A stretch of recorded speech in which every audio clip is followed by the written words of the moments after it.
On December 26, the relief ship arrived at the Flannan Isles Lighthouse, finding only a disturbing silence where a warm welcome should have actually been waiting. The flagstaff was bare, the provision boxes sat unopened on the landing, and the island seemed completely abandoned to the cold, grey wind and restless sea. Captain Harvey blew the ship's whistle and fired a flare into the sky, but received absolutely no answer from the dark stone tower looming above them. Keeper Marshall wrote that experienced mariner MacArthur was crying in terror, which was impossible because he was a man known for his absolute fearlessness and grit. The final log entry described severe winds and a terrifying storm that no nearby stations or ships had recorded on those specific and calm winter dates. Joseph Moore rowed ashore and climbed the 160 steep steps alone, dread growing with every single heavy stride he took toward the top. The entrance gate to the compound was closed, and the outer door was shut tight against the wind, suggesting they had initially secured the tower properly. Inside the kitchen, the fire was out, the ashes were completely cold, and the air felt heavy with a silence that screamed of a sudden departure.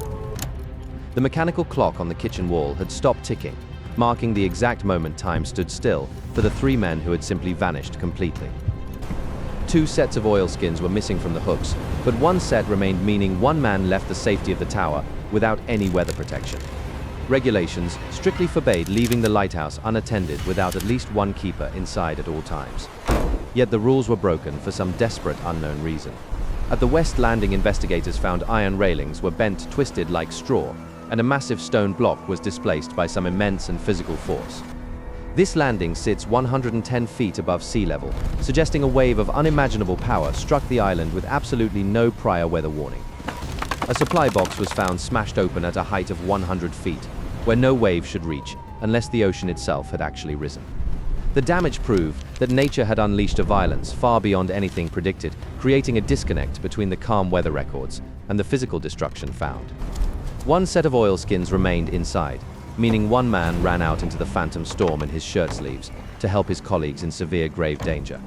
Hundreds of men scoured the small island and surrounding coastline for weeks, but found no bodies and no debris from the 3 missing lighthouse keepers whatsoever. Why would 3 experienced keepers break protocol to face a storm that, according to modern science, did not exist on that dark and fatal winter night? The logbook entries about crying men and God-fearing prayers paint a picture of psychological terror that matches the physical evidence of the disaster perfectly. Perhaps a rogue wave snatched them, or perhaps something ancient called them into the dark water, but the sea has kept its secrets until this day. The sea took them, or something else did, but the Flannan Isles remain empty and silent, waiting for the next watch to begin their lonely shift.